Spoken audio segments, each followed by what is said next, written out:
Hello everybody, my name is Peter Clark. I'm head chef of the Imperial Hotel. As we are just coming out of lockdown ourselves and preparing to open on the 1st of August, just thought I'd give you some insight into some of the dishes that we cook at the Imperial Hotel. Some are very much a classic, been on the menu for 40 something years. Some have been on a little bit less time, but nonetheless things you could possibly attempt at home. So we're in our kitchen at the moment, our downstairs kitchen. The ovens are fired up, the kitchen's a spick and span, all sanitised down, ready to go. I'm just going to go and wash my hands. So we're going to start making the chicken and ham pancake now. So just a little introduction to chicken and ham pancakes. So first we need to make the crepes. So I've got 175 grams of plain flour. I've got 2 eggs, which are going into the flour now. And then we're just going to give that a little whisk so that we beat the lumps out of the flour.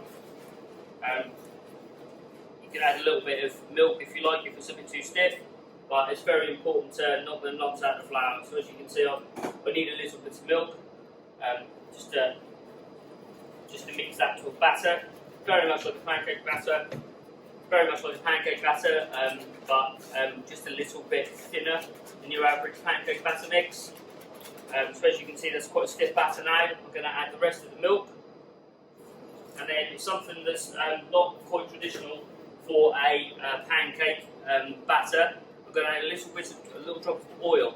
Now the reason I'm going to do this is because I'm going to show you in a minute. I'm going to use a crepe pan rather than an average frying pan, and that needs to be oiled every time that you make a crepe. So instead of oiling it every time I make a crepe, I'm just going to drop a little bit of oil. Please feel free, if you don't want to do that, then you don't have to. But it really does help with the pancakes and helps them not to stick. So as you can see, I've got my crepe batter there now. That will make about 20 crepes. So feel free to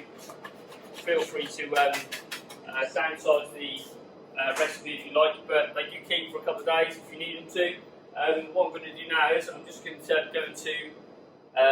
light the stove up. The crepe pan is on now. As you can see, it's roaring away. I'm just going to add a little drop of oil to start, and then we are going to drop our crepe batter a little bit at a time into the pan and make some crepes. Now, crepes are traditionally very, very thin pancakes. Mr. Mobbs, who is now retired, taught me to make these, and he always said you should be able to read your newspaper through them. So I always, whenever I make them, which isn't very often these days, I always try very hard to make them as thin as I can. So that's heating up now. I'm just going to grab my crepe batter. The crepe pan is really hot now. It's important to bring a crepe pan up to a really high heat, otherwise when you put the cold batter in, you'll make the pan even colder. Okay, so I'm just going to pop that down. As you can see, that's quite low now. The pan is smoking hot. So I'm just going to take, this is a 2-ounce ladle, 75ml ladle, and I'm just going to fill it up about 2/3 full. Okay, literally 2/3 full. Wipe the seat, and then just get the hot handle. So then what I'm going to do is to stick it at the top of the pan and very slowly slide that down. And if I haven't got quite enough batter, if I shake the pan, then that will come, hopefully, to a beautiful crepe. Okay, we'll make a couple of these just so that I can show you exactly what to do. So what I'm doing now is I'm just releasing the sides. As you can see, that crepe is dry on top. Okay, now that's really important because if you try to turn it and it hasn't set, you'll just get a mess, unfortunately. Okay, so as I said, this pancake mix will make about 20 pancakes. So if you want to have a chicken and pancake for your starter and then pancakes for your dessert, you can do. So the key to this now is the pancake mix is dry on top. It's started to go brown around the outside. And then I'm just going to flip it, release it, and flip it, and that is a crepe. Now, that crepe only needs about another 15 seconds cooking, literally probably less than that, and then we're just going to pop it off, pop it onto a plate over here. So I'll show you that one more time. So we've got a pancake mix that is 2/3 full. We pop it in the top, and then very gently shake the pan. See, that was a better one. The first one's always a little bit dodgy. So then, again, play with your heat. If you need to turn your heat up, you can do. But like I said, you'll know that in your homes. This is quite obviously, this is an industrial stove, so you have to have a little bit of play up and down. On the back here, I've got my chicken stock. which is for our chicken and ham pancake filling, so which we'll get onto very soon. So I've just, again, as I said, I've just released the side of the crepe. I've then gone underneath it, and I've then turned it over. As you can see, it's a brown crepe, and literally the heat in that pan, probably about 5 seconds. Take it off, pop it over there. Okay, so that's how you make your crepes. We've made our crepes for our chicken and ham pancake starters, and now we need to make the filling. So I've got some gammon and ham here. This is cooked. This is off a big joint, but you can buy just a thick slice of gammon from your butcher. And we've got a cooked chicken breast, just a cooked, roasted or poached chicken breast. And all we're going to do is we're going to very neatly cube this up into cubes, which this is exactly how we do it in a restaurant. So I've just cubed it up. Please take your time with the knife, and literally we've got pieces like that. Okay, so I'm just gonna go through this now. So a little bit of history on the chicken and pancake mix. The chicken and pancake starter, should I say? Just while I'm chopping. So I think the sort of date was about 1974, 1975. This got put on the menu. It's about 45 years old. This dish. We tried to take it off a few years ago, just to play around with some other ideas. And we had so many complaints we had to put it on about a week and a half later. So that's how popular this dish is. I absolutely love them. Some people can't stand them, but the majority of people really enjoy it. And I've probably eaten a fair few myself over the years for staff too. So that's the ham. I'm going to cut chicken exactly the same size. I'll just whip through this while I'm talking to you. And then what we're going to do is we're going to bind it we're going to mix it up in a velouté sauce. So velouté is flour and butter, like you'd make any sort of white sauce. But as I said before, instead of using milk, we're going to use some chicken stock. So obviously we're using chicken, so we'll revert to some chicken stock. Very easy to make, and I'll show you that very shortly. So nearly chopped all this chicken and ham. So this is about 200 grams of ham, about 150 grams of chicken, and this will probably make you 6 pancakes.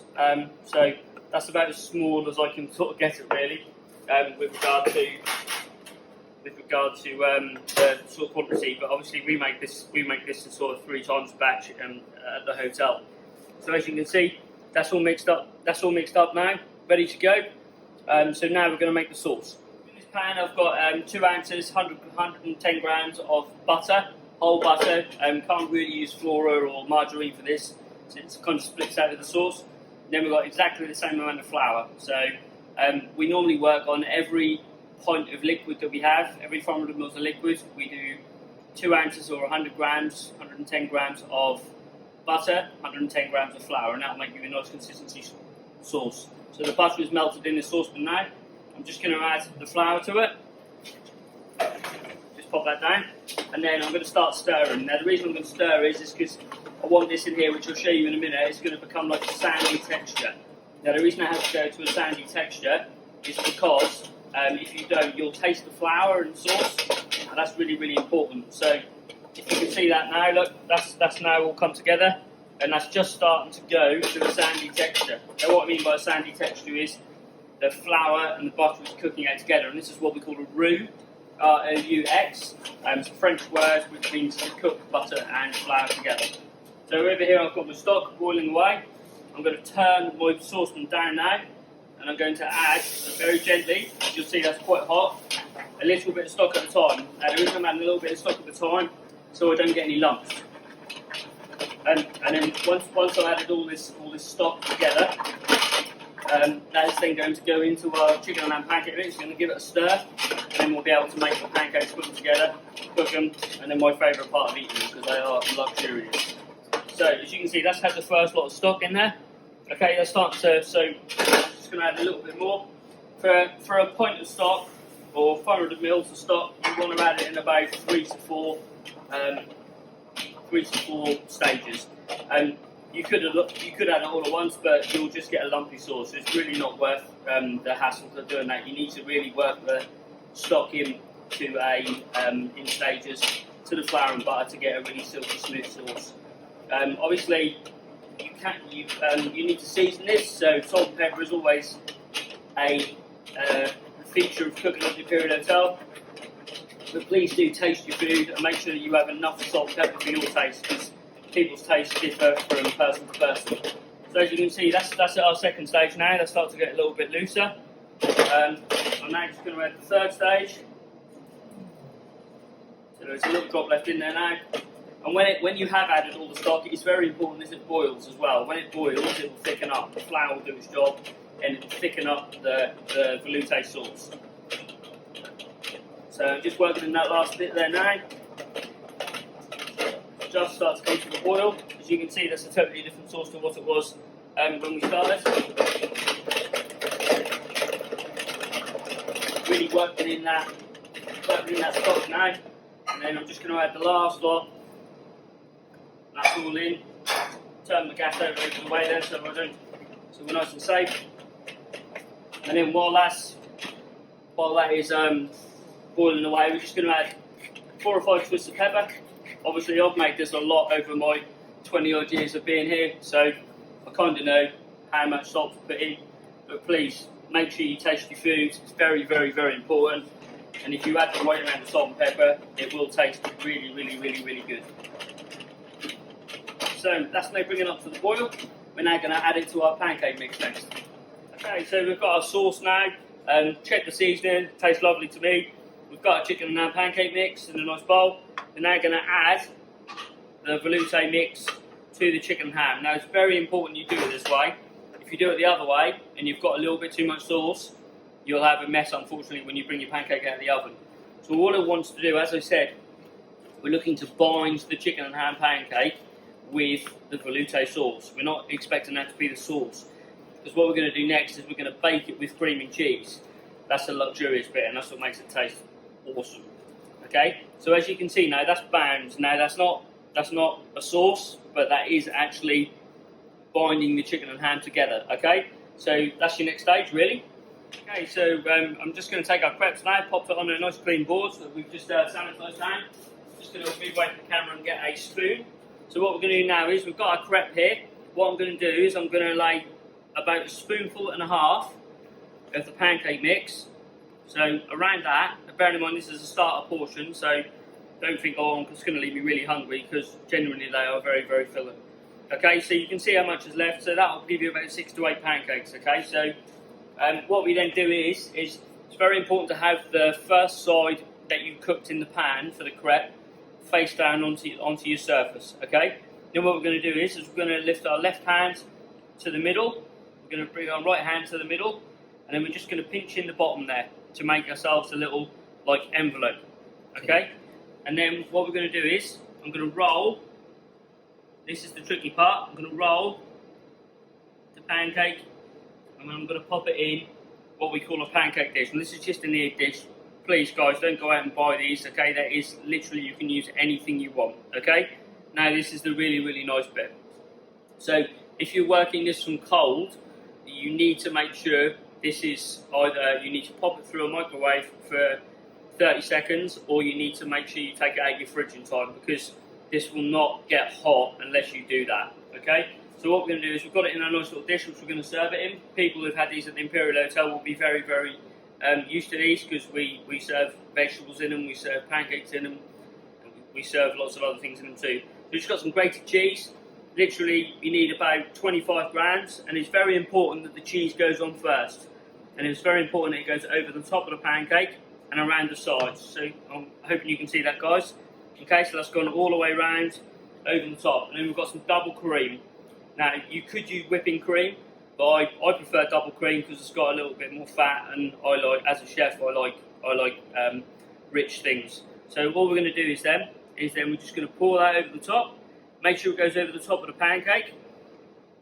And you don't need as much cream as you think, because these will, if you're not very careful, go over the top of the dish. Because what we're after, the reason we put the cheese on first, is we're after the cream and cheese amalgamating together so that they create a lovely, beautiful, silky cheese sauce to go with our chicken and ham filling and our lovely, lovely made crepe. So as you can see, that's about that. This needs to go into the oven now. Bearing in mind, you need to put it through the microwave before you add the cream and cheese. It needs to go in the oven for about 8 to 10 minutes on 185 degrees. And what we're after is, and then again, this is another thing that Mr. Mobbs taught me 20 odd years ago. was that if it hasn't got a brown ring around the edge, then it hasn't been in the oven for long enough. So I'll demonstrate that to you very soon. I'm just going to put this in the oven now. Okay, so this is our chicken and ham pancake. If you come to the Imperial Hotel and have this, this is exactly how it would look. You've got a brown ring around the outside. So Nick's dad, Roger Mobbs, who I keep referring to as Mr. Mobbs, this is how he would have served it, and this is how we continue to serve it today. Now this is just a chefy thing. It's not needed at all, but I'm just going to pop a few snip chives on, and then that is ready to go out for someone's lunch on 1st of August when we open up. So please, guys, have a go at this at home, but equally come to the Imperial Hotel. This is exactly how it will look, and it will be scrumptious.